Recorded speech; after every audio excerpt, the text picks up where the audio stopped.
Welcome to the Eagle Eye Podcast, the #1 show to bring you all things Club America in English. Your hosts for today, Ivan Pineda, Christian Rosendo, and everyone's favorite cowboy, Dylan Jimenez. Let's start the show.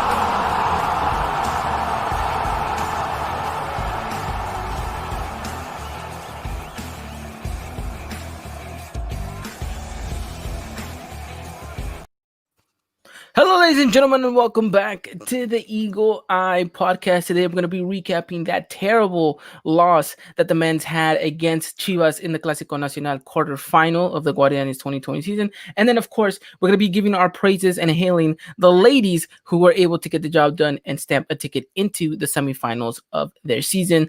All right. Let's get into today's show. And as always, let me introduce today's co-host. It is none other than New York's favorite resident, Christian Rosendo, and Brooklyn's very own AJ. Gentlemen, how are we today? Doing well today, Ivan. I hope you're doing well. AJ, I hope you're doing well. It's definitely a bittersweet weekend.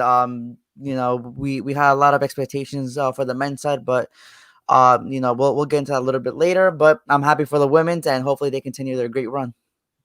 Definitely, like you mentioned, very bitter and very sweet at the same time, as we have kind of the two opposite spectrums of each side, right? But then we'll talk a little bit more about that, like you mentioned in the show. AJ, how is life today, my man? It's doing good. Just a bit stressed with some college work, but all in all, yeah, mixed feelings. As Christian said, bitter and sweet. Bitter about the men's, but sweet for the women's. So yeah, doing good overall though. All right, well, good to hear that. And gentlemen, let's not keep these people waiting any longer. Let's jump into exactly what the mess was for the men's. Let's talk a little bit more about this defeat, this kind of very humiliating exit that America ends up taking against our most bitter, hated rivals, against Chivas. Both legs just completely looked like we were just subpar to what we were expecting. I mean, chances were created, but again, chances were missed. So overall, Christian, I know we've had a couple of hours to kind of digest and kind of dissect all of this. How are you feeling overall afterwards in regards to these two games? Disappointed. It's one thing losing, because I can handle losing, and I can handle when my team goes down. But when we go down in a fighting way, and that was just a plain embarrassment. Like you said, Evan, over both legs, we didn't look like we wanted to win. We were never in it. Chivas just showed more gut, more will. They just wanted it more, plain and simple. It showed from minute one in game one, and we just couldn't respond. We couldn't adjust.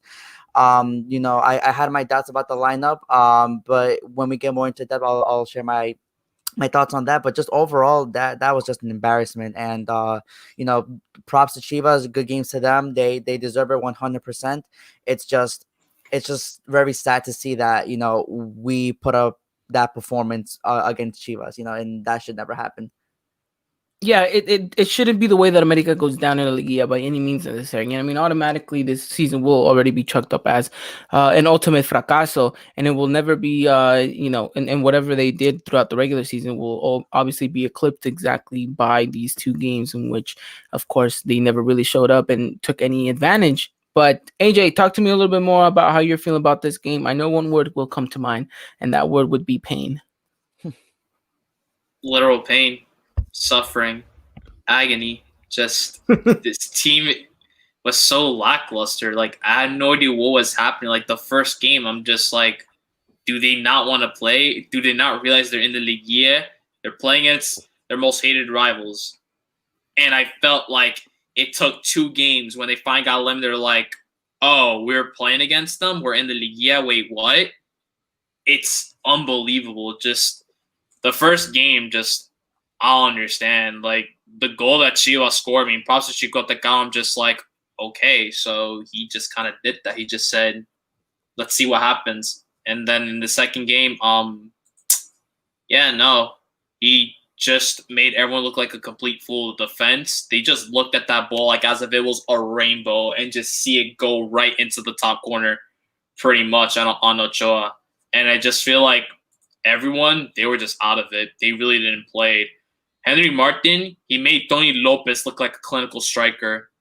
And that's just unbelievable. Viñas, we call him out of Viñas. This dude was nowhere to be seen. Probably in the first game, he did sub in a bit late, so understandable. But in the second game, you start. I think, to my mind, maybe he got only maybe one shot that entire game. Everything else, it's pretty much Henry, and we just hope that he could finish. And you know what the end result was? He couldn't finish at all. It was so bad that Henry scored one goal. The counter's like, oh, America scored. Hooray, I guess. And it was just like, yeah, no, just I'm just kind of just lost for words. Just pain.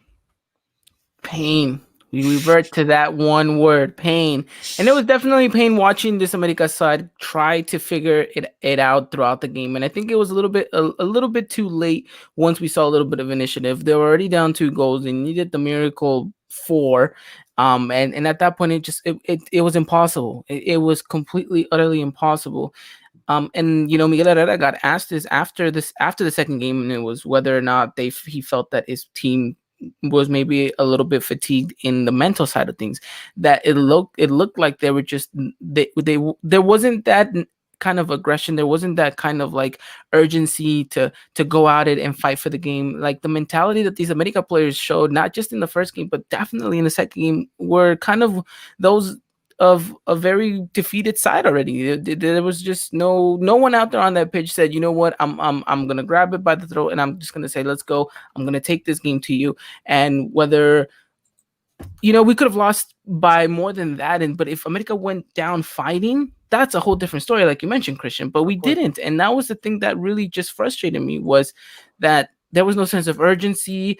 And when Miguel Herrera gets this question asked, he then completely gets butt hurt and says, oh, why are you asking me this question? My players know exactly what situation they're in. When the league, yeah, this is when we're most mentally sharp and we're ready and wanted, and blah, blah, blah. But then you just go out there and you say, how can you justify that answer with those 180 minutes that you just performed? It makes no sense whatsoever. So I think there's kind of this bit of kind of anger towards the players, towards the manager, towards everyone really, because it's one thing, like you mentioned, Christian, to go down with a fight. There's another thing to just kind of brush it off and say, you know what, whatever this year was, it is what it is, and then we'll just try to fix it next season, hopefully. And that's kind of what the answer was. It kind of was like a shrug of the shoulders from the club saying, oh, well, we'll go at it again next year. Like, that's not the response you should get from an America side. And you know, just to add on to that, and to the, I guess, so-called excuses, even though there are no excuses, but you know, some people just love to make them. A lot of people were saying that the 3 weeks in between our last match has something to do with it. It also gave, people said that Chivas had an advantage because they played Repechaje. I don't find that an excuse. If anything, I feel like we should have been even more prepared, because we had those extra weeks to prepare for this match, knowing that we just had Chivas on their mind. They, on the other hand, they had 2 weeks, and then they had to prepare Necaxa, and then they had only 3 days to prepare for us. So we should have been much more prepared for what they were going to do. And it didn't really show. Like I said, from when the lineup came out, it just didn't seem like Piojo was ready to be the protagonist in this series. I think that he really wanted to play safe, especially in that first game, and then it costed us dearly. And we just couldn't find an answer. Piojo didn't find an answer. And even so, in the second leg, Chivas presented a weaker side than they did in the first, and they still played better than us in the first half as well.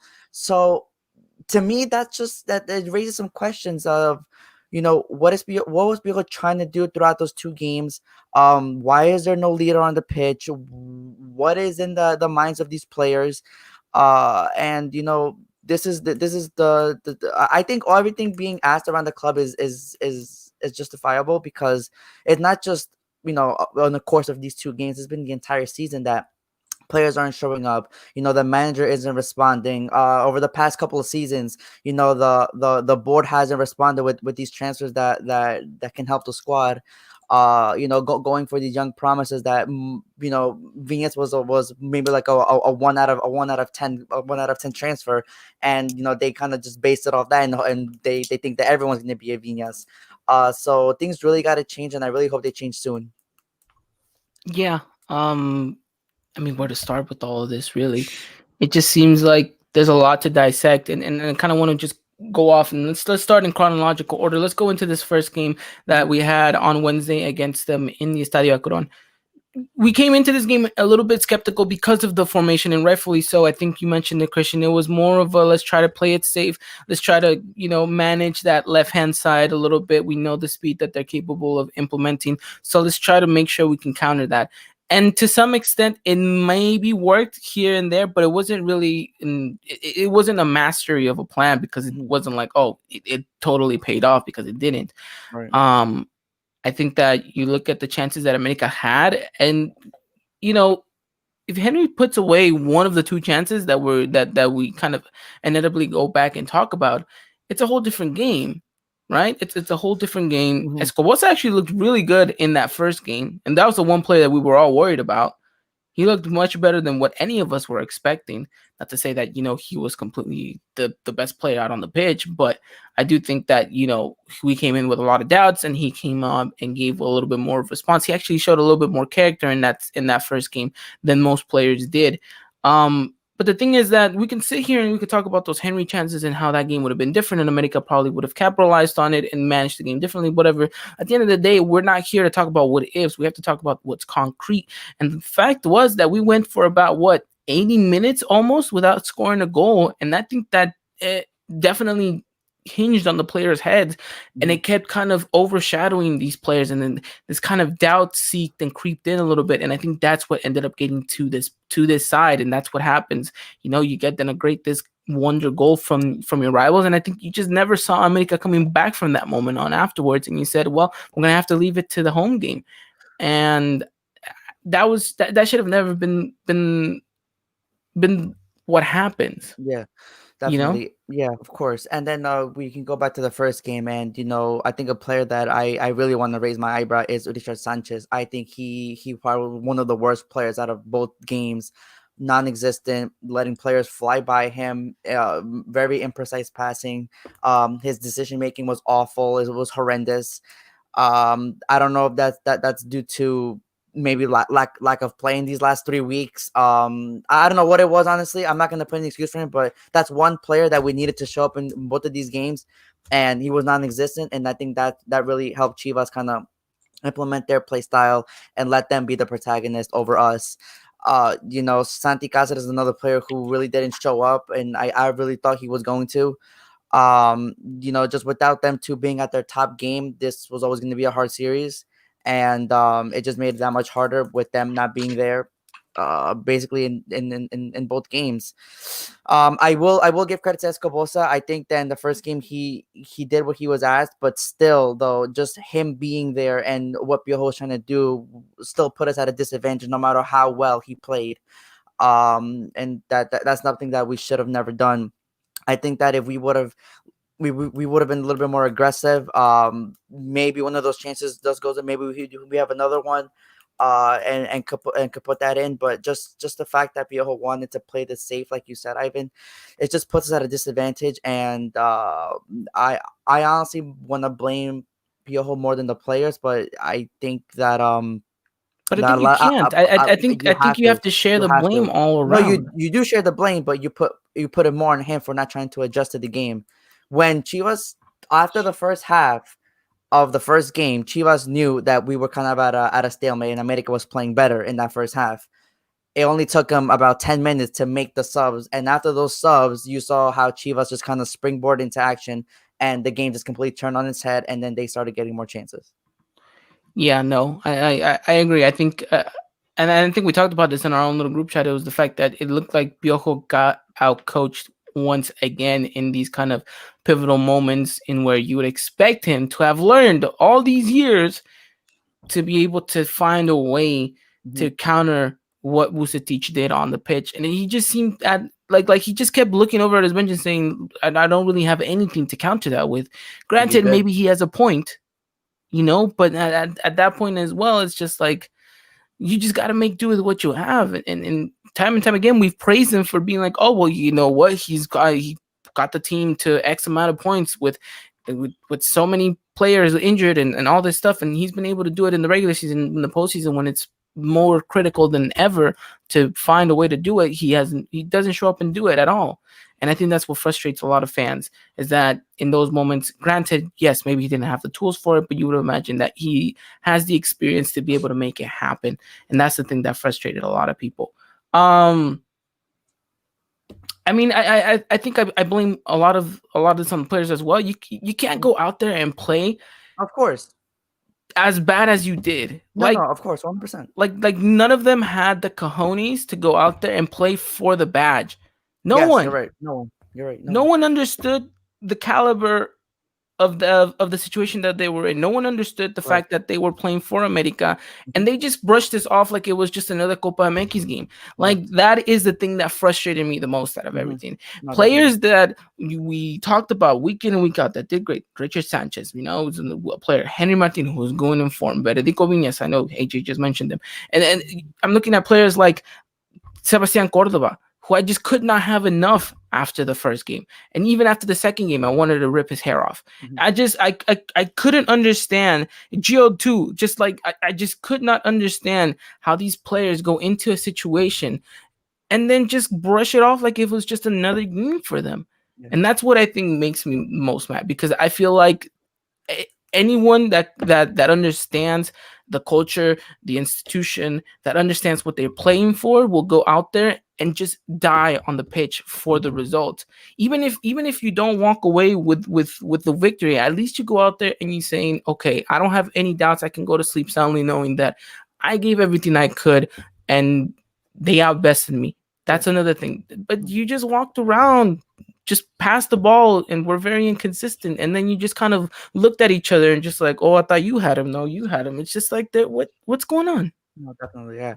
And it's just a mentality thing as well, and it's just weird how bad we played over the course of these two games, when we really weren't in that bad of a shape when we finished the season. Yes, we did tie against Juarez, but that was just because I just think the player was just a little bit more relaxed, knowing that they were already in and stuff like that. So we'll chalk that up. But the game prior to that, we had Tigres, and we played that game pretty well. So I don't know. It's definitely not something to be taken lightly. We'll talk about it more a little bit later, but there's a lot of players that are on their way out right now, or at least attempted to be on their way out, and they could have an influence on what our team looks next season. But just to talk about this first game, very disappointing from a lot of these players. Like you said, Cordova, I expected so much more from him. Henry Martin needed to finish at least one of those 3 chains that he had. Richard was non-existent. Jorge Sanchez was a little bit not smart in the sense, in the sense of when to go up, because he was caught off a lot, and you can't do that when you have speedy wingers. You need to cover, and then just Gio was also not there as well. But I mean, this is the so-called team that he always performs against, and he didn't perform in either game. So that's that. AJ, I would like to know, what did you think about this first game? I really thought that America had something going for it, considering we were the ones getting the most shots out compared to Chivas. Because I'm just looking at stats, we just had a lot more shots on target. There was an instance where I'm pretty sure Gio could have scored like in the opening 8 minutes, where he just sent the ball off slightly, which I really thought if he happened to score right there, those floodgates can open, and I'm like, okay, we can get something going. But then I feel like the countless opportunities that America missed, it's gonna bite you back pretty hard, because it just goes to show you miss those opportunities may or may not come back again. And I feel like Chivas, when they made those substitutions, they essentially capitalized on it. At that point, when Chicote did score, Ochoa's trying to just tell everyone to get into the game. And as you guys just mentioned before, how I felt like no one realized it was really a Clásico. It's just one of those things. It's just like, we lost. Okay, let's try again next time. Oh, we lost the next game. And okay, so be it. It's just really frustrating, because I feel like there's just really some players in the team. It's like, how did you even get in this team in the first place? I don't know. With Gio, they always talk a lot about him. But me, when you get called the most overrated player in MLS history to then come to America for a year, I'm like, I'm going to be slightly worried to like, why did you get named that? Then there's players, you look at Santi Casas, I'm like, how did you even get to Europe from Argentina? What did Villarreal saw in you? But then when I look at the amount of yellow cards he got at Villarreal, and then he just essentially would not start ever again, I'm like, I think I can see why.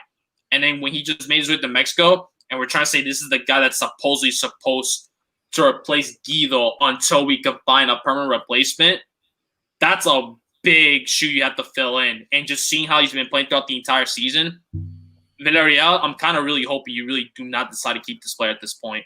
I would just send him back to another team. Ridiculous. Just then, like, in the first game, we're going with 5 defenders, and in the second game, we swap back. I don't know, man. Luis Fuentes is the center back. Please do not ever do that again. I beg of you. Some 5'6" dude that had to go up against other players that are way taller than him. And when it comes to corners, it's like you might as well just play with just 10. You might as well just play with 10 players or something on the pitch when you're having him as a defender, because it's just ridiculous. Jorge Sanchez, I think ever since that final really he did against Monterrey where he made that big mistake, I think he just really lost all kind of confidence at that point. It's like he makes a mistake, just seeing defenders just fly by him. I wonder if he's really thinking, like, what happened to me? Because he had so much praise when he was in Santos, and then we signed to America. We saw promise in him, and then that moment against Monterrey happened, and I just feel like he was never the same since. Just the defense, we're just completely lost. This is the defense we have to work with and try to do something with.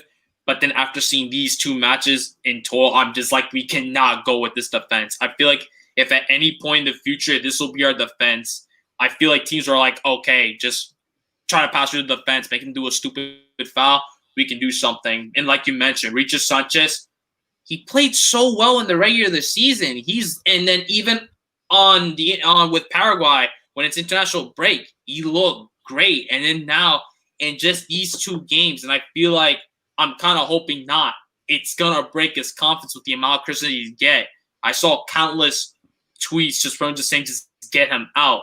That's the same I like to say about Viñas. Like, these 2 games where he did not appear, and everyone's not going to say that, like, Maraviñas is gone. This dude's a complete bust. Like, why did America sign, 8-10 mil or something for this guy to extend his contract for 4 years at Cameron State? It's ridiculous. And then, as you mentioned with Cordova, there's moments he could have given a pass right to someone completely open, but it just decides to just then go on a 1-on-2 or 1-on-3. I'm like, pass the ball, homie. What are you doing? Don't do that by yourself. And then after he realizes the mistake, you don't see any reaction out of him. He's just like, okay, well, I lost it. I'm going to just go back to playing defense, I guess. It's just ridiculous. Like, out of every team, every America side that I've saw since 2013, I feel this is one of the most lackluster sides that has no kind of identity whatsoever. And then I thought about this in my head. We let players go like Agustin Marchesín, Guido Rodriguez, Edson Alvarez, Diego Lainez, Mateus Uribe, and then the players that we got to sub into, like, to fill in the spots of these players, I'm kind of like, how? Who in the right mind really thought, yeah, Santi Casas can replace Guido's spot, or also Gonzalez, no problem. You see him on the pitch, you're like, yeah, no, you might want to go back onto that pitch on the bench immediately. You shouldn't even be on the pitch. It's really frustrating. I'm not understanding to, like, if we're having an identity crisis, that really worries you for a team that is the biggest team in Mexico to lose to your rivals in back-to-back matches. Have essentially one dude from your most hated rivals just end your entire team. I'm lost. I don't really want to curse because I don't want to get in trouble or anything. It's ridiculous. There's a 2-match ban for AJ for cursing on the podcast. I'm gonna get banned, like I always joke, but it's like, no, it's so stupid. Like, I don't know. Like, we're gonna talk about this at some point in the future. We got CONCACAF next, the CONCACAF champions, and I'm so worried considering what we hear news about certain players that are gonna be missing. I'm lost. I mean, as Dylan would say, this team was dragging ass completely in these 2 matches in the Liga. Like, it was so bad. We looked so dead inside. There we go. Red card for you, AJ. There it is. Well, I know AJ brings up really good points, and I think I want to read off a little bit some of the live viewers are saying right here. So Sure. Bringing up here from Freddie saying some of the players here in this squad are pecho frios. They don't understand the type of game that they were playing, and then this goes alludes back to what I was saying and back to what AJ was saying as well. Jose Sepulveda saying clean house. You know, We'll talk about that later. clean house. Replace them with some players from the feminine team. They play with more cojones Yes. than the guys. Yes. And I know AJ will definitely agree with that. But I do want to get. I want to get to this. I want to get to this comment because. Well, before I show the one I want to get to, Atuesta from LAFC would be a good fit for the midfield. Bye Sanchez. I would say bye Sanchez, but I think Atuesta would definitely make a good partnership with Sanchez. So More on that later. We'll talk about that. I don't know. I don't think that's a possibility though. I don't see LAFC letting him go. But I want to get to this one. Damn, y'all hate everyone. And I want to address that because it sounds like we do at the moment, but rightfully so. I wouldn't say we hate these players. I just want to say that we're just criticizing men at the moment because I can't sit here and say that I hate Richard Sanchez. I can't sit here that I say that I hate Henry after those misses. I don't hate these players. I'm just criticizing them for the moment that they didn't capitalize on, right? I don't think we can say any of us sit here and say, you know what, I hate this player so much. Like that's not us. I don't think that's ever been. When's the last time you hated a player? You know, it's probably Rolfo Montenegro because he just wouldn't do anything. Aguilera. But you know what? Even Aguilera stepped up in this Liguilla. You know, he was as solid as we got, and that says a lot. That is the problem for America. This Liguilla is that Aguilera was your most solid player. And I think that's the thing. Is like it wasn't the fact that we hate these players. It's the fact that we're being very critical about them because it wasn't just a quarterfinal Liga. It was a quarterfinal Liga against your most hated rivals. Like there was everything to play for in this game, and no one showed up. No one. I'll sit here and I'll say not even Ochoa showed up. No one here showed up, and that's the thing that frustrated me. And so we'll talk about squad movements and all that stuff. We'll get you a little preview a little bit ahead into the show. There's a lot of news circulating the team right now. Christian will get into a quick brief recap of everything that's been going on just a little bit, but let's move on into the second game, gentlemen, and I don't want to waste any more time here because I do want to give the ladies more than enough time to talk about the brilliance that they were able to pull off and preview the game against Rayadas because I do think the ladies deserve way more time than the men do at this point. But let's talk about the second game. We came into this one a little bit. What's the right word? I don't want to say confident, but we came in it with a little bit of an extra okayness. Like, okay, we've been here in this situation before. We got this, right? And I think that was the overall feeling of this game was America's got this. And I think the players came out and thought, oh, we got this. We've done it before. Score a goal and we'll go from there. Exactly. And it showed. It showed on the pitch. Everyone was a little bit just okay, a little too relaxed for me. And I think I think the commentator said in Tudene it felt like America was the one winning. Yes. There was no urgency. There was no pressure. There was no sense of I need to score a goal right away. And so happened that then, Calderon scores yet another amazing goal. And I mean, what can you do at the moment? But just look around and say, this is all because every single one of you on the pitch. And by the way, Richard Sanchez is at fault for that goal. Terrible pass. I mean, terrible. I don't even know who he's trying to pass it to. That Chivas is then able to mount the counterattack. But, I mean, overall, just impressions of the second game. Again, disappointed. You said it perfectly. We looked like we were the ones winning. And I don't know if I tweeted it or if I sent it in the group chat, but I was talking about the Leon game, and then and Leon came off to a brilliant start because knowing that they needed a goal to get back into the series, and that's exactly what they did. In the first 6 minutes, they had a goal, and like I said, I don't know if I tweeted or I said it in the group chat, but I was like, America needs this Leon start. Like, this is how America needs to come out, and it was a complete opposite because Chivas came exactly out the way Leon did. They were the ones saying, okay, let's see, we got a goal, and this series is probably over.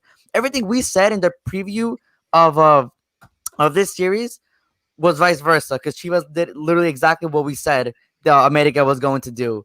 And it just showed that, if the team showed up with more urgency, they showed up with more everything, with more grit. They wanted it more. They knew what was at stake. They were just more prepared. And it sucks to say that, because you never want to say that about your biggest rival. But let's just face it, guys. They were better than us by miles, in every single category. And the thing that frustrated me the most was in the second game, they had a worse starting 11 than they did in the first match, and they still played better than us. And considering we made adjustments too, we put in our so-called best striker, and he was nowhere to be found for the whole match. Um, so yeah, just pure disappointment. There needs to be changes. But like Ivan said, we'll go into that a little bit more later, because there's actually a few changes that, like I said, could change the whole identity of the team. Definitely. AJ, quickly, briefly, just talk to me about that second game and overall thoughts.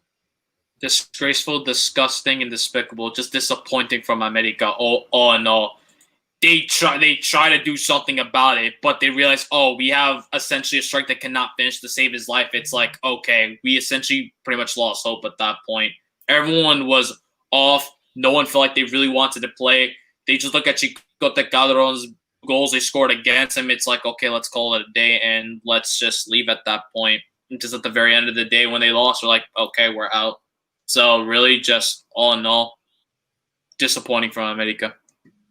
Like I said it on the day, and I'll repeat it again today. Pathetic. Just pathetic from this team. Everyone looked like they wanted to hide under a rock when it was like minute 62, and I was like, you can't do that. You're out there. You have to go. You have to out there and play.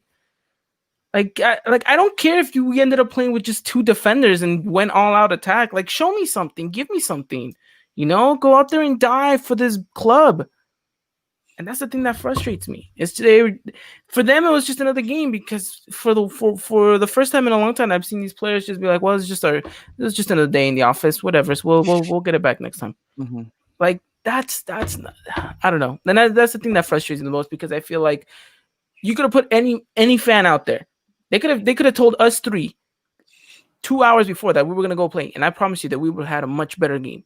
Yeah. Than some of those players out there. 100%. We've gone out there and died on the pitch. We probably would have lasted like maybe 3 minutes on the pitch, but we would have done stuff within those 3 minutes. But overall, pathetic, just disgraceful, like AJ said. And I would not be surprised if there's a mutiny ahead of us, because it's a lot has to change, because we've been dealing with this for quite some time now, because this is probably the same conversation we would have had in the last clausura if Corona didn't stop that tournament, and there's a lot there's a lot going on in this team that needs to be rectified, and whether or not that happens is going to be on Santiago Baños, really. As many of us want to say fuera Piojo or all these players, but it has to come up from above, and you have to look at Santiago Baños. And this next tournament coming up, it's going to be difficult to make big changes, but this summer has something critical has to happen, or else it might just have to be fuera Baños as well. We'll get into a little bit later, actually. But rightfully so. It was pathetic, and that's pretty much it. Let us know in the comment section down below what you guys think about this game overall. How you guys feeling? I do want to read this off by Jose Sepulveda. He says, "I hate Roger. I have no problem saying it. I'd rather have Mina rather than him." So Mina was good in Copa MX. Don't get me wrong. At some points during the season, so I mean, hey, yeah, I might as well bring that man back. For I think he's playing in Ecuador or something. You'll bring him back. I'll take him. I guess Jose has forgiven Mina for all those 6 misses he had in the Estadio Azteca against León in the final. If you think Henry had some sitters that he didn't put away, just go back and watch that final. Jesus Christ. But okay, gentlemen, that is it. America is out. Although we won't be doing our end of the season review just yet. Like we mentioned, we have Champions League, and that is something that we're going to be talking about later on in the week. So make sure you guys stick tuned and stick around on our Twitter page at EY Podcast, because we have so many news over there. We're breaking you guys news in regards to all things America and America Femenil. So if you guys haven't done so, make sure you guys follow us over there. Tell a friend if they're Americanistas as well, that if they want all things American English, then then definitely come follow us. And to says yes, he's forgiven him already. So I guess I guess time is a beautiful thing for Mina. All right. Before we jump into the ladies side of things, Christian, give me a little bit of the updates that have been going on in and around the world of Coapa. I know it's been a massive last couple of days in regards to news. I know we have injury updates. I know we have a whole bunch of transfer rumors. A lot of people's rumored to leave. Just kind of give me the quick synopsis of everything. I know we can't get into the details because of the time, but just kind of give me a brief kind of summary of everything going on. I'd rather wait until we finish a segment till we get into transfers, but I'll get into team news though, because transfers there's too many of them to cover right now. Just team news, just right off the bat. Emanuel Aguilera will not be joining us in the quarterfinal match against Atlanta United or the remainder of the Champions League, as he has a meniscus injury and will be out for 6 weeks. So more on that to come. He will be having surgery either tomorrow or later this week. Yes, tomorrow. It's tomorrow. Tomorrow. Okay, beautiful. On a brighter note, Roger Martinez and Leo Suarez were cleared for practice and they joined the squad today. Not sure if any two can make the impact, but at least we have them at our disposal. Nicolas Benedetti is a case that I want to take a little bit of time to kind of talk about. He does have an issue with his right leg. He most likely will not play in the Champions League. But we'll extend this a little bit more because I think this is important. Earlier today, a report came out, and his entourage leaked information that he wanted to go back to Colombia, during the America's participation in the Champions League because he feels like the medical staff at America are not attending to him correctly. He feels like they're rushing him back too quickly, and that was the cause of this one and a previous injury he had, the one that kept him out for a whole month. He's losing confidence in himself and in the medical staff. So he wants to go back to Colombia to kind of talk to someone and make sure that that's not the case. Get checked by doctors over there to make sure everything is good. And that raises some questions to me because if the player feels like this and the player continues to get hassled by the fans, knowing that it's not really his fault because they're just rushing him back every single time, the player, and I'll give this at a 20% because I don't think it's going to happen this semester. But if this continues to happen throughout the clausura, the player might ask to leave the club. Like I said, I don't think it's going to happen this semester because I think he wants to prove himself still. But like I said, if this continues to occur in the clausura, it'll jump from a 20 to like an 85% chance that Nicolas Benedetti will ask to leave the club. Not that they'll get rid of him. He's going to ask to leave. In other news, we can talk a little bit briefly about this, but I think I want to give this a little bit more time later on. Piojo Herrera. Yes, a lot of people want him out. I think that number jumped from 50 to 70. Unfortunately for those 70, he will not be leaving. At least not right now. Depending on how we do in CONCACAF Champions League, he will be our coach for that tournament. Like I said, depending on what happens, how we go out, or if we even win, will determine his future in the club. So he's not 100% our coach for next clausura, but he's more than likely going to be there. I'll give that 90%. Just a little brief thing on Santiago Baños. Ivan, you said that this needs to be a big season for him, whether it be this semester or next semester. Let's hope he even gets to next semester because there is a lot of rumors and reports saying that Baños' seat is under fire right now. A lot of people are not content with the signings that he has made. He feels like he's betting too much on these young promises, like we mentioned earlier, and they're not responding. So there's a lot of people in the board that think that it's time for change. There will be a meeting later this week with everyone, including Piojo, to discuss his future, Bayern's future, transfers for next season, and players leaving the club. A lot of information will come out this week, so I urge you guys to please follow us at Eagle Eye Podcast. I've been doing my absolute best since we got eliminated, because literally an hour after we got eliminated, a lot of news started rolling out, and I've been trying to keep up with everything. In regards to a lot of transfer rumors, I think we'll get that a little bit later because there's a lot of names here that I think we need to go into depth with. But like Ivan said, I think we need to give the ladies their appropriate time. So we'll get back to that a little bit later. Yeah, we'll definitely talk about that probably in an upcoming episode. We'll give enough time for us to break down all of this stuff. But pretty good stuff right there. Christian, thank you so much for that information. Like you guys saw so much information that we have to get into. We unfortunately don't have all the time to get into all the details, but we will be back later next week, and we'll be able to talk about all that stuff. And I think this will be the last episode where we kind of join the men's and the women's together. And the ladies will have their own separate podcasts at the moment, and then the men's will talk more about all that stuff, because there is a lot of big pieces moving and shifting in and around Coapa in regards to the men's side of things. So we'll see what happens. But thank you again, Christian, for all that good stuff and good information. If you guys haven't done so already, make sure you guys follow us over on Instagram and Twitter at EY Podcast. We'll have you guys up to date with everything that happens in and around the world of Coapa. Don't forget that today's episode is brought to you guys by Foot Cult. If you guys haven't done so already, make sure you guys go check them out at footcult.com. They make amazing sports gear, soccer jerseys, soccer shorts. They just dropped this amazing, beautiful goalkeeper kit that I am excited to purchase. So if you guys haven't done so already, make sure you guys go check out Foot Cult over on Twitter and over on their website. If you guys like any of the products that they do make, you guys can use discount code EEP at checkout to get 10% off. Again, that is discount code EEP at checkout to get 10% off. And again, thank you to our sponsors, Foot Cult, for making all of this a possibility. All right, gentlemen, are we ready to talk about the ladies and what they've done? Yes, I'm ready. Yes, I am. All righty then. Okay.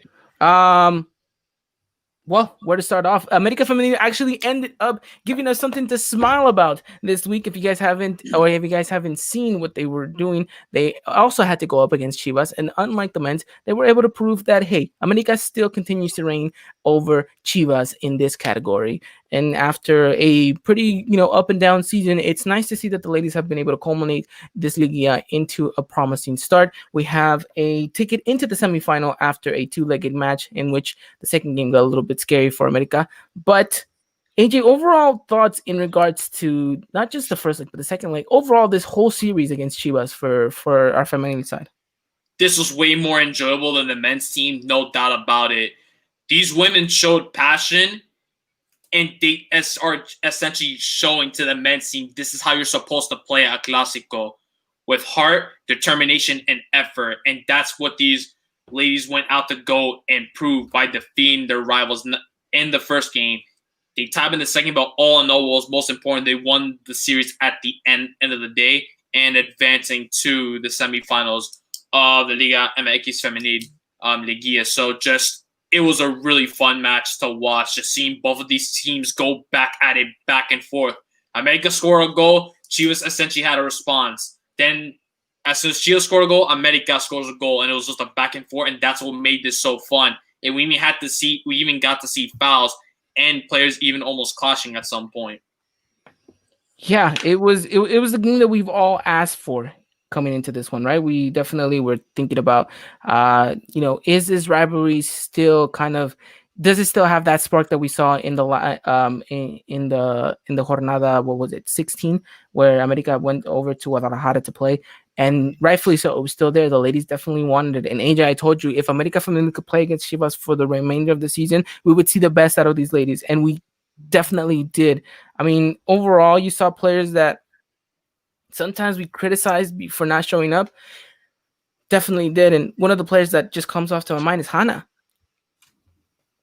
Yeah, just Hannah Gutierrez just throughout that entire match. She's been in these two matches. I think this is the best version we've ever seen of Hannah. And I will probably give more credit towards the very end of the season. I feel like this was the time where she was starting to prove essentially all the critics is saying that I can start in this team and help this team out. She's only 17 years old, and look what she was able to do. She was able to get herself involved into every single play that America had going forward. We weren't even seeing her on the wings because we were playing a different position, but it's one of those instances of her playing as a midfielder. She would accompany the forwards and the wingers that were going up, which is what I like to see from her more often. You see in the first leg that she did everything that she possibly can to get the ball and pass to her teammates. If a Chivas player was going up front, she would then go ahead and challenge her. She's originally a defender. She's able to bring some of her defensive aspects of her game and put it onto the pitch as a midfielder to get the ball away. And then in the second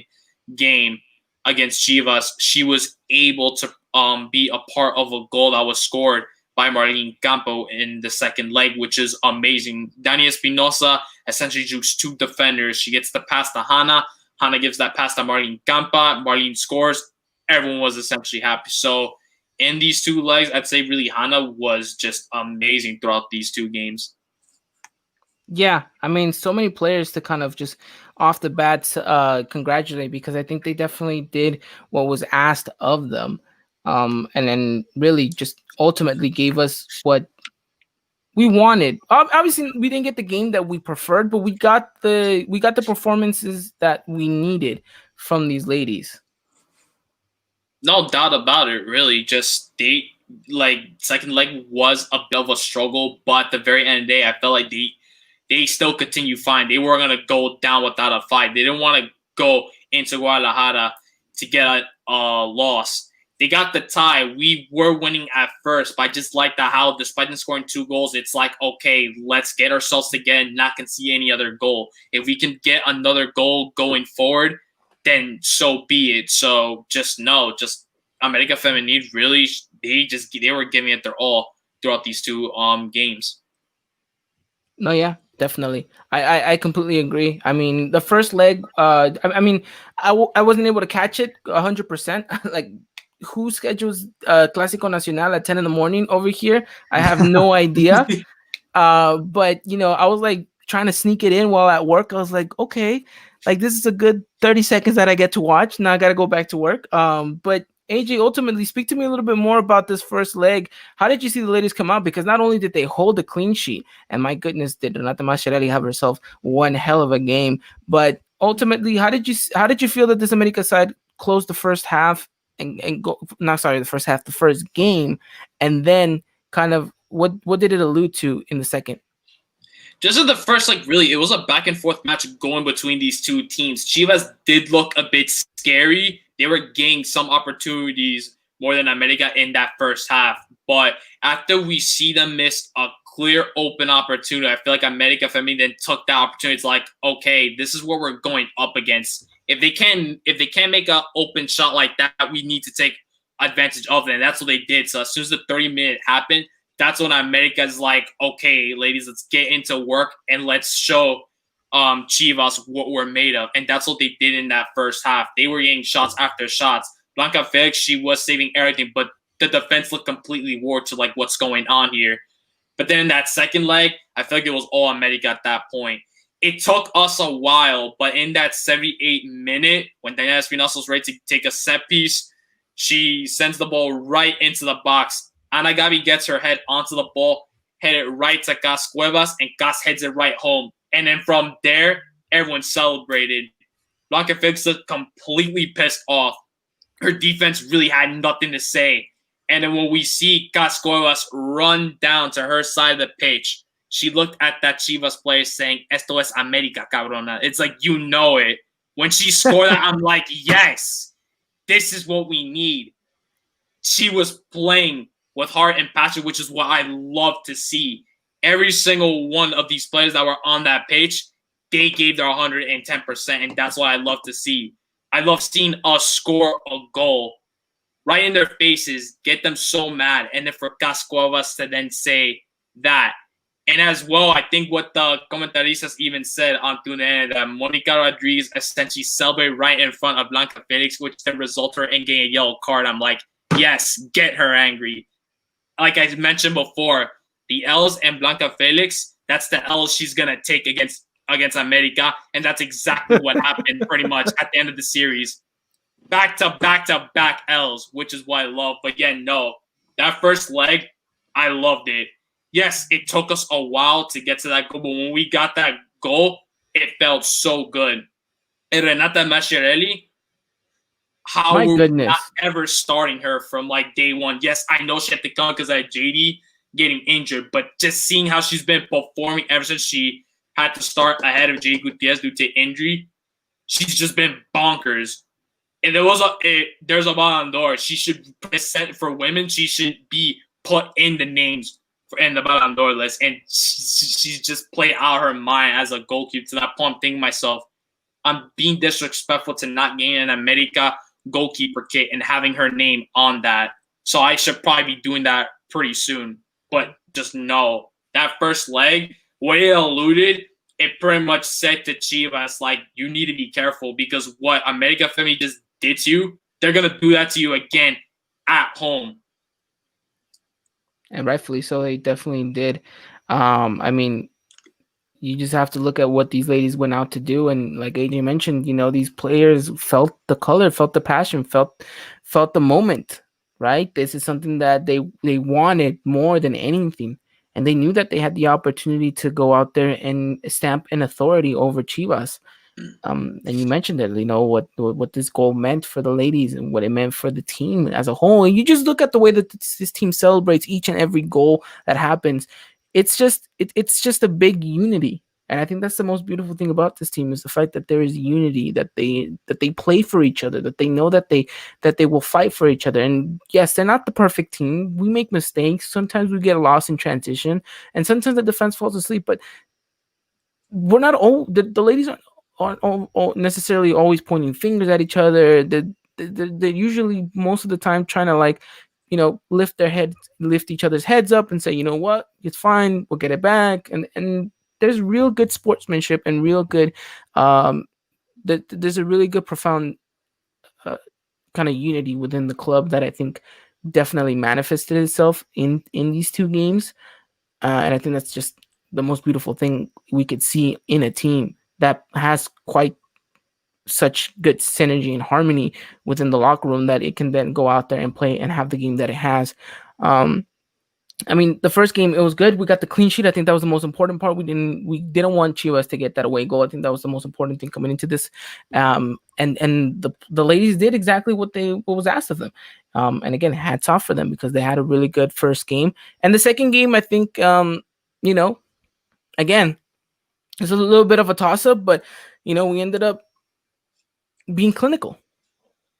Yeah, no doubt about it. Just the second leg, essentially at that point, Chivas were coming to bats like, we're losing against this team. We need to do something. But at first, I think it's the same. I think it felt like it was like the same story in the first half for Chivas, really. They were trying really desperate, but it just seemed like they looked lost because they realized, we're playing against America Femenil, but we have no answer. And then America Femenil were going to respond back with chances of their own. Renata Mascherelli came up big into this game as well. In that first half, she was just making saves left and right. Especially, I forgot to mention, in that first leg, she made a double save in the span of a second. I'm just like, oh my God. And then in this second leg, she was also just coming up big. She had an answer. And then Renata Mascherelli is just like, no, that's the wrong answer. Get that out of my face. That ball's not going to be going in. And was just great on Mascherelli. Yes, except that one that actually did, and she should have not gotten beaten. I'm sorry, AJ. That is hers all day, every day. She should not be getting beat the way that she did in that first goal. That was just that was unfortunate. Like, Licha Cervantes had all that space, and I looked at that ball, and I'm like, oh, don't tell me that's gonna go in. And when I'm like, I cannot believe that just like went in. So, but no, I wanted to also get into the goals, but that first goal that we scored in that second leg, oh my goodness. What Daniela Espinosa just did to those two Chivas defender, I would rethink that at that point. She made a Chivas player put her leg up to try to stop it and got her jumping in the air. Then realized, look at that, is like, oh, she's actually behind me. Jukes yet another defender at the very side. She then passed the ball right to Hannah. Hannah gives that little soft pass to Marlene. Marlene puts it right in, and then everyone just starts celebrating. And I just love that how Blanca Face just got really angry, just like essentially looking to her defense, like, how did you just let Marlene get a small tapping on me like that? There were bodies all over in that box, and she just realized that ball went to the back of the net. What I love was the celebration. Everyone gathered around. We even get to see a moment at the bench where all the ladies are celebrating. Then you just see Jocelyn lift up Marlene Campa, and she was just flying high in the sky. And I'm like, I love it. That was amazing just to see that. And then 7 minutes later, we get Marlene Campa running up the pitch. She passes it to Dani Espinosa. Dani gives Ava Gonzalez the ball, and Ava Gonzalez just launched that into the back of the net, top bins, and it was deja vu because it was the exact same way that Jennifer Munoz scored the goal against Chivas. And what better yet, it was in the Estadio Akron against the same goalkeeper. That's just amazing. The Mexican Americans were just taking over this game completely. Marlene Campa and Ava Gonzalez. I was just so happy when Marlene Campa scored. Me and my mom, we yelled on the top of our lungs of this score. I was like, thank God we scored. Then Ava did that. I'm like, holy, insert the bad word here that I'm not going to say live. But I'm just getting like, close to that red card, AJ. I'm going to get another one. But I'm just like, unbelievable. She just launched that. And then I just saw that in the back. She's just like, I'm going to take a back-to-back L. And I'm like, yeah, it's exactly what's going to happen. That the Chivas defense looks so lost at that point. They're just like, okay. But then, then the mistakes happen in the 74th minute where Licha shoots a ridiculous shot, a long shot to Renata, which, like you mentioned, she should have said that. I would say the same thing, but I feel it's one of those shots where it's like, is it gonna go out or it's actually gonna go in? She gets a tap on the bulb, and then when I was like, that's unfortunate. Okay, that's fine. But then in the 84th, I feel like that's on her, but I still that doesn't take away anything of a great series that she had. I'm just saying that has to be her all day, every day. No doubt about it. But then in the 84th minute, this is one of the things we see from America Femenil from time to time that we see in the regular season. For some reason, they can never seem to clear the ball out when it's in the box, when like a bunch of players just cluster up together. Chivas Femenil player just passes the ball right to Isabela Gutierrez, in which she shoots a shot, which I really thought this shot's not going in. You have a body right in front, which I'm pretty sure was Ana Gabi, or her foot happens to extend out a bit, and the ball slowly rolling to the back. And then I'm like, oh, come on. I'm really thinking to the back. I'm like, we cannot mess this up now. I'm like, do not tell me this team Chivas are going to score 2 goals and then eliminate us, because that would be the worst way to lose a match. But that's going to be an issue, which we will talk about later on in a future episode when America Femenil are going to play against Rayadas. But just that's something America Femenil really need to work on. These defenders shouldn't get close up as much, communicate with one another, and tell which player on the opposition has that ball, and do your best to get rid of it, because things like that, it's going to hurt us down the road in this Liguilla. The second goal, really, it should have never really happened. But then after that second goal, Chivas were going to get opportunities to shoot more. Renata came up big, and then the team, everyone at that point was like, we cannot concede more goals. We cannot play away and lose, because I did not want that to happen, which at the very end of the day, they tied 2-2. We didn't lose. We made Chivas Femenil unable to beat us in 5 games. And at the end of the day, we eliminated Chivas Femenil. And we're just glad that we make them have to now reconsider what they're going to do with the future of their squad. And I'm just happy that America Femenil, they defeated their rivals, and now they're moving on to the next round and in hopes to grab that second title of the league. Yeah, I mean, a lot of praises. Of course, like I mentioned, it wasn't the most rounded game of the season after all. We ended up conceding 2 goals to Chivas, which I think should have never have happened. But like you mentioned, AJ, these moments in where the defense switches off, and again, it's something that we've criticized time and time again throughout the season, is the fact that, there's moments of disconcentration throughout the whole kind of later periods of the match, where it's just like, okay, what's going on with these ladies? Why are they switching off? Do they feel like they have the game won, or what happens? But we've never really had a concrete answer, especially having very good center backs. I want to say it's not like we're putting up newbies or anything like that. We have very good, tested, well-rounded center backs from this league that just haven't been able to play sometimes a full 90 minutes without making these kind of blemishes of mistakes that eventually end up leading to a goal. But yeah, overall, I think the ladies have something really great here, an opportunity to really grab it and take it and look and really be title contender. Because at this point, you're in the semifinals. you're just 2 games away from being able to make history and go into the final. So I think that's a great thing about it. And I think these ladies understand it and know that they have such a great opportunity here. Christian, what do you think says about this team that they were able to come into these 2 games, get the results that they needed, and still go out there and perform the way that they did? I mean, we've talked about the unity that this squad has. We've talked about how well they get along with each other on and off the pitch. Overall, what do these 2 games say about this team? They're very resilient, and they don't shy away from anything. You put them in a situation. You're okay. Listen, you're gonna go up against Chivas in the Liguilla match. Go win. And for us, that means a lot, because we need to put this institution at the highest it can be. And like the men had the opportunity to do it as well, just the ladies capitalized a lot better. What I will say is, this was an important match just because of the 2 institutions, but I think this upcoming semifinal match is going to be even more important than that. I think this league kind of has this thing where the Regio teams are the top 2 teams, the cream of the crop, that no one can beat them, that they're just above and beyond everyone else. And now we have the opportunity to dethrone one of them and potentially dethrone the other one in the final. So for me, I think putting aside all rivalry and stuff, I think this probably going to be one of the most important matches in the history of America Femenil. If we can beat this team, this Rayadas team, make it to the final, and then we'll see then. But I think the team needs to really come together, brush up on those mistakes, because like AJ said, those mistakes cannot be happening, especially against this Rayadas team.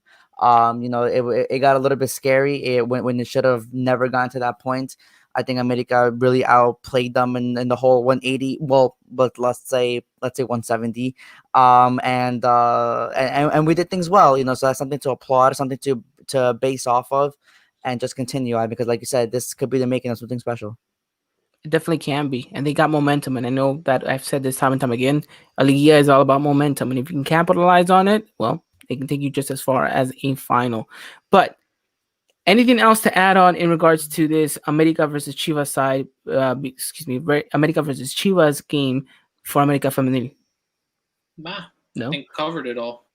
I think we definitely did cover it all. But you know what? We're not gonna extend this episode any further. I know we've already taken quite a bit of time. AJ mentioned it. We will have a later episode throughout this week to preview all things America versus Rayadas in the semifinal of the Guardianes 2020 season. So don't miss it. It's going to be on Thursday, live again here on YouTube and on Twitter. You guys can find it over on.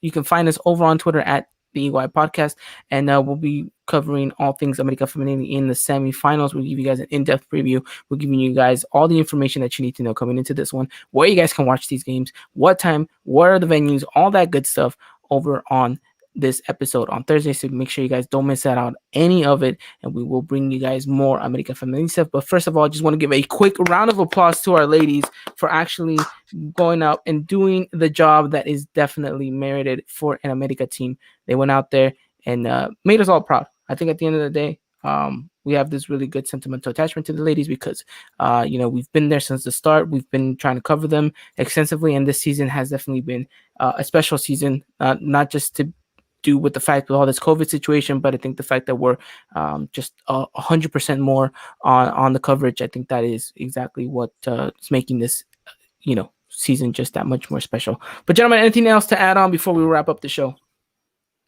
I got none. Okay, nothing to add. All right, AJ. Well, you've able to veer away from the red card. We'll see whether or not you're able to keep that streak going on Thursday when we're talking all things America Femenil. All right, gentlemen, I just want to say thank you so much for coming out today. I want to say thank you to every single one of you guys out there in the comment section and the ones who are watching and listening to us right now. We really, really appreciate all your guys' feedback, and to everyone out there that has followed us or has been a part of this process. Thank you again for just being here and making this a possibility. To our beloved cowboy Dylan, we send our warmest regards. We know that you're out there. Hopefully the hamstring injury is doing a lot much more better. AJ, how is the treatment going with Dylan? It's going well. I've been talking with them, wondering how's everything. He says slowly but surely we're getting there. We're getting back into full recovery, so that's good to hear. Alrighty then. Hopefully those cabbage tacos are doing exactly what needs to be done in order to help him get back on his feet. Alrighty then. That does it for us here at the Eagle Eye Podcast. Thank you to all of you guys. Thank you to our sponsor Footcall for making this again a possibility. We'll be back to talk things all America Femenine in regards to this semifinal on Thursday. And if you guys haven't done so already, make sure you guys follow us over on Twitter and Instagram. Like Christian mentioned, so many news coming out in regards to the world of Coapa. Who's gonna leave, who's gonna come, who's gonna stay, and who's never coming back ever again. Well, you guys will have to wait and find out throughout our Twitter and podcast. We'll be back next week to talk all things America. So again, thank you so much to everyone. Be safe out there, wear your masks, and gentlemen, anything else to add on? Everyone just be safe. Wash your hands, do whatever you need to do to survive in this crazy world, because God knows when things will need to pop off again, right? But like Ivan said, though, please guys, please follow us on Twitter at Eagle Eye Podcast. A lot of news coming out this week. And AJ will have you guys covered with everything in regards to the semifinal of the Guardianes 2020 Liguilla. So it should be an exciting week for us, even though we just kind of had a disappointing one. But like Ivan said, stay tuned, and thank you guys for watching. Yep, definitely. That is the world of America. Never ending, never stopping, and always giving us something to talk about. All right, everyone, have a wonderful time. Make sure you guys stay safe. And as always, Arriba America. Good night, everyone. Ladies and gentlemen, this was another production of the Eagle Eye Podcast, the #1 source for all things Club America in English. Make sure to follow us on Twitter and Instagram at Eagle Eye Podcast and get all the latest news and coverage. And subscribe to our podcast wherever it is you may listen.